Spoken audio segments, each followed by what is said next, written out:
যে টাকার রাজনীতি করবে, যে হচ্ছে গুন্ডার রাজনীতি করবে, যে সন্ত্রাসের রাজনীতি করবে, আমরা তাকে আবার রেড কার্ড দেখাবো।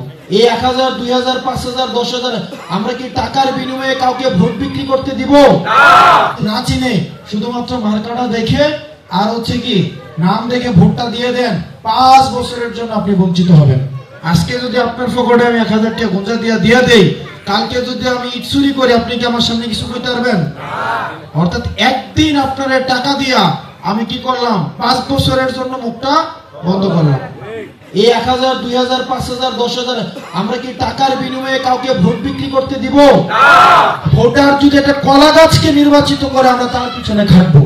যে টাকা দিতে আসবে, যে টাকা দিবে, এইটাই হচ্ছে তার প্রথম অযোগ্যতা। ধরেন এই এলাকায় 700 মানুষ আছে, কয়শো? 700 মানুষ যদি 1000 টাকা করে দেয়, কয়টা? 7 লাখ। 7 লাখ না? আপনি পাইছেন কত? আমার খরচ হইব কত? 7 লাখ। আমি একটা রাস্তা খাইলাম 8 লাখ টাকা। তার মানে আপনি যে 1000 টাকা খাইতেছেন, এটা কিন্তু 1000 টাকা, এটা 8 লাখ টাকা। আমাদেরকে যে টাকা দিতে আসবে, এই যে টাকার রাজনীতি করবে, যে হচ্ছে গুন্ডার রাজনীতি করবে, যে সন্ত্রাসের রাজনীতি করবে, আমরা তাকে আবার রেড কার্ড দেখাবো। আমরা পারবো না? আমি বলবো না আপনি এনসিপি কে সমর্থন দেন, আমাকে সমর্থন দেন।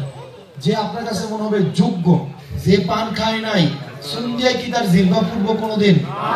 ধরেন যে এলাকায় কোনোদিন ছিলই না, যে এলাকার রাস্তা দিয়ে হাঁটেই নাই, যে এলাকার স্কুল কলেজে পড়েই নাই, যে এলাকার হসপিটালে চিকিৎসা নেয় নাই, যে এলাকার বাজারে বাজার করে নাই, সে কিভাবে বুঝবে যে বাজারের কি কষ্ট, রাস্তাঘাটের কি কষ্ট, স্কুল কলেজের কি কষ্ট? এটা কি কোনোভাবে বুঝার উপায় আছে?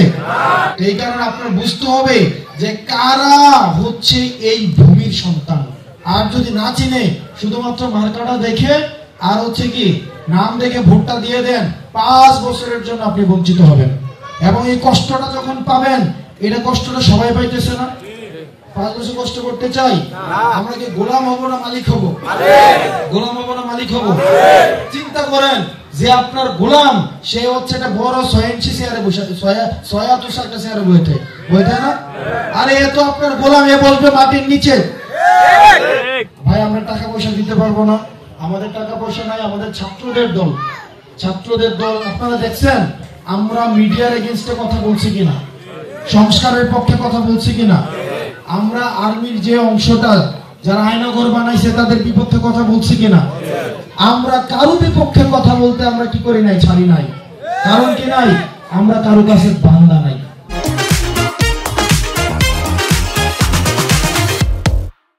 আপনারা কি জানেন কয়দিন আগে দেবিদ্যার একটা বাজেট আসছে 338 কোটি টাকা? সারা দেশের মানুষ এটা নিয়ে অনেক সমালোচনা করছে। এটার জন্য বাকি 493টা উপজেলার মানুষ গালাগালি করছে, একদম মানে পয়সা গালাগালি করছে। এখন 493টা উপজেলার মানুষের কাছে আমরা দুঃখ প্রকাশ করি।